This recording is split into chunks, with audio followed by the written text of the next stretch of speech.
ایک ویڈیو ملاحظہ کیجئے پھر ہم اس کے اوپر بات کرتے ہیں۔ محمد بن قاسم جو فاتح سندھ ہے، اس کے بارے میں وہ ایک فیصل آباد کا کوئی بابا تھا جس کے منہ میں ایک دانت بھی نہیں تھا، بہت بڑا فتنہ تھا، بہت بڑا فتنہ تھا۔ اسحاق جھالوی وہ بڑا چرب زبان تھا، اس نے یہ ایک فتنہ اٹھایا، آگے اس کے شاگردوں نے اس کو آگے بڑھایا، کہا جی محمد بن قاسم نے حضرت سرکار عبداللہ شاہ غازی کو شہید کیا۔ تو میں نے چاہا کہ آج کے درس میں اس کا بھی چٹا کٹا کھول دیں۔ کب بولو نہ سنیو، تمام جتنی بھی تاریخ عبداللہ شاہ غازی پیدا ہو رہے 98 میں۔ جی تو آپ نے ویڈیو ملاحظہ کی، یہ تھے سید ذوالفقار شاہ گیلانی صاحب، جنہوں نے مولانا اسحاق رحمۃ اللہ علیہ کے اوپر بہت بڑا جھوٹ باندھا کہ انہوں نے عبداللہ شاہ غازی کے قتل یا شہادت کا ذمہ دار محمد بن قاسم کو قرار دیا تھا۔ ایسی کوئی بات نہیں، یہ اس بریلوی کا یا پھر یہ سید ذوالفقار شاہ بخاری کا یا پھر گیلانی کا بہت بڑا جھوٹ ہے۔ اللہ تعالیٰ اس جاہل شخص کو اس جھوٹ کے اوپر پکڑے، اور ہمارا یہ ان سے دعویٰ ہے، ہماری ان سے یہ ڈیمانڈ ہے کہ بھائی تم نے دعویٰ کیا ہے کہ مولانا اسحاق نے ایسا کچھ کہا تو بھائی وہ ثبوت پیش کرو۔ بہرحال آپ نے دیکھا کہ یہ کتنے بدتمیز لوگ ہیں کہ ان کو یہ نہیں شرم کہ ایک بزرگ کو، یعنی ایک بڑی عمر کے بندے کو بابا بابا کہہ کے پکار رہا ہے، اور پلس صرف یہ نہیں کہہ رہا کہ اس کے منہ میں ایک دانت نہیں تھا، جیسے یہ پیر ذوالفقار یا پھر یہ جو سید ذوالفقار، کتنا پیارا نام ہے، مولا علی کے سمجھ لیجئے ان کے ذوالفقار کے نام کے اوپر اس کا نام ہے،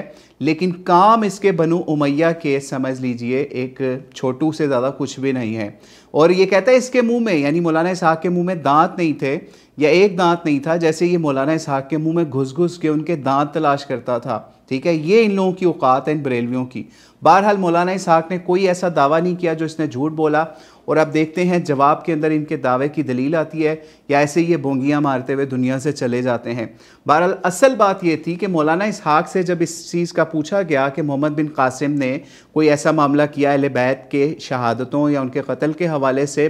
تو پھر اس کے اوپر انہوں نے اس کا جواب دیا تھا کہ یہ چیزیں ثابت نہیں ملتی اس طریقے سے کہ سندھ کے اندر یا پھر اور معاملے کے اندر اس نے کوئی ایسا معاملہ اہل بیت کے ساتھ کیا ہو، لیکن جو چیز ثابت ہے اہل بیت کے نام کے حوالے سے وہ یہ ہے کہ عطیہ نامی ایک جو راوی سمجھ لیجئے محدث تھا، اس کے اوپر ظلم و ستم کیا کہ اس کو اس نے اہل بیت کے اوپر سمجھ لیجئے سب و شتم، یعنی مولا علی کے اوپر لعنت کرنے کے حوالے سے اس کو آرڈر ملا، کس کی طرف سے؟ حجاج کی طرف سے، کہ اگر یہ بندہ لعنت کر دے تو ٹھیک، نہیں تو اس کو اتنے 100 کوڑے 400 کوڑے مار دینا۔ تہذیب التہذیب کتاب امام ابن حجر عسقلانی سے انہوں نے مولانا اسحاق نے حوالہ پیش کیا تھا، لیکن بہرحال ان بنو امیہ کے وکیلوں کو وہ حوالے پسند نہیں ہیں، نہ یہ کبھی وہ حوالے سنائیں گے جو اہل سنت امام اپنی کتابوں کے اندر لکھ کے چلے گئے، لیکن یہ صرف ان ہماری ہستیوں کے اوپر یا پھر مولانا اسحاق جیسے بنو امیہ کے خلاف بولنے والوں کو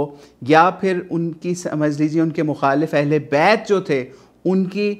مدح کرنے والوں کو یہ لوگ فتنہ ہی قرار دے سکتے ہیں۔ تو اللہ تعالیٰ ان کو، ان جاہلوں کو سخت پکڑے۔ اب ہم آپ کو یہ بتاتے چلیں کہ یہ کنفیوز کیوں ہوئے، یہ بھی آپ کو بتا دیں، کیونکہ وہ عمران خان کہا کرتا تھا نا کہ ایک تو یہ لوگ پڑھے لکھے نہیں ہیں، دوسرا یہ کوشش بھی نہیں کرتے، تو ان جاہلوں کا مسئلہ یہی ہے کہ یہ سنی سنائی باتیں نا آگے چلا دیتے ہیں۔ ہوا یہ کہ اس کو یہ اشتباہ اس وجہ سے ہوا، یا اس نے بونگی اس وجہ سے مار دی کہ علی مرزا نے یہ بلنڈر مارا اپنی کسی ویڈیو کے اندر کہ جناب عبداللہ شاہ غازی جو ہے نا ان کا قاتل جو ہے وہ کون ہے؟ جناب محمد بن قاسم، جس کو حجاج بن یوسف نے بھیجا تھا کہ اہل بیت کے پیچھے یا پھر یہ معاملہ کیا۔ حالانکہ یہ بات علی مرزا کا بلنڈر تھی، بونگی تھی، جھوٹ تھی، اور بلنڈر بھی یہ لفظ ہم علی مرزا کو پتہ ہے اس کے لیے کیوں یوز کر رہے ہیں، وہ ڈھونڈتا رہے گا اس بات کو بھی پیچھے ہم کیا معاملہ ہے۔ بہرحال اس نے یہ بونگی ماری، اور اگر علی مرزا کو کوئی مولانا اسحاق کا شاگرد کہتا ہے تو یہ سمجھ لے وہ بریلوی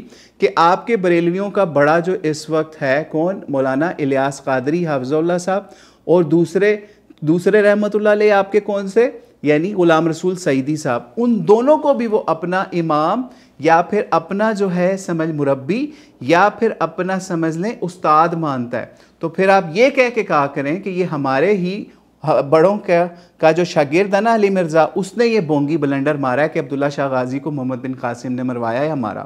تو بہرحال یہ اس کا بلنڈر تھا جس کو اٹھا کے مولانا اسحاق کے نام پہ لگانا ایسے ہی ہے کہ اگر آج میں علی مرزا کا بلنڈر اٹھا کے غلام رسول سعیدی کے کھاتے میں ڈال دوں یا پھر ان کے الیاس قادری کے کھاتے میں ڈال دوں، کیونکہ ان سب کو یہ علی مرزا اپنا سمجھ لے مربی یا پھر اپنا سمجھ لیجیے استاد کہتا ہے، اور بہت ساری ویڈیو میں، اور اگر ہم غلط نہیں ہیں تو کچھ ویڈیوز کے اندر علی مرزا نے احمد رضا خان بریلوی کو بھی اپنا سمجھ لیجیے استاد کہا ہوا ہے۔ تو بریلوی کہاں جائیں گے؟ آپ کے استاد کا جو ہے شاگرد علی مرزا ہی یہ بونگیاں بلنڈر مار رہا ہے، اور آپ اسی کے خلاف جو ہے نا اس وقت مقدمے کراتے پھر رہے ہیں۔ تو بہرحال مولانا اسحاق نے ہمیشہ اہل بیت کا مقدمہ لڑا، اور ان کی کوشش یہی ہوتی تھی کہ جو صحیح روایات ہیں ان سے فیصلہ کیا جائے مختلف معاملات کا، اور انہوں نے اسی حوالے سے محمد بن قاسم کے ابھی جو ہمارے رجال کے امام ہیں امام ابن حجر العسقلانی، ان کی کتابت تہذیب و تہذیب سے بتایا کہ کس طریقے سے اس نے یہ ظلم کیا اپنے بڑے یعنی حجاج بن یوسف کے آرڈر کے اوپر، وہ انہوں نے بتایا۔ لیکن بریلویوں کو معاملہ انہوں نے اس کو الٹا کے مولانا اسحاق کے اوپر غلط طریقے سے چسپاں کیا۔ اب ہماری ریکویسٹ ہے یہ جو ذوالفقار شاہ گیلانی صاحب ہیں یہ اپنے اس عمل سے توبہ کریں اور باقاعدہ اس پہ رجوع ریکارڈ کروائیں، لیکن بہرحال ان جاہلوں کے ہاں رجوع کا کام نہیں چلتا، کیونکہ انہوں نے ایک جو بونگی مار دی ہے، ان کے آگے سے جو مقلدین ہیں اسی بونگی کو آگے نقل در نقل کرتے رہیں گے اور مزید ذلیل اسی طریقے سے ہوتے رہیں گے۔ تو اللہ تعالیٰ سے دعا ہے اللہ تعالیٰ ان جاہلوں کو رجوع کی توفیق عطا فرمائے، اور اگر یہ جان بوجھ کے رجوع ریکارڈ نہیں کرتے تو اللہ تعالیٰ ان کو اس جھوٹ کے اوپر ظلم کے اوپر سخت پکڑے۔ واللہ اعلم بالصواب۔ السلام علیکم ورحمۃ اللہ وبرکاتہ۔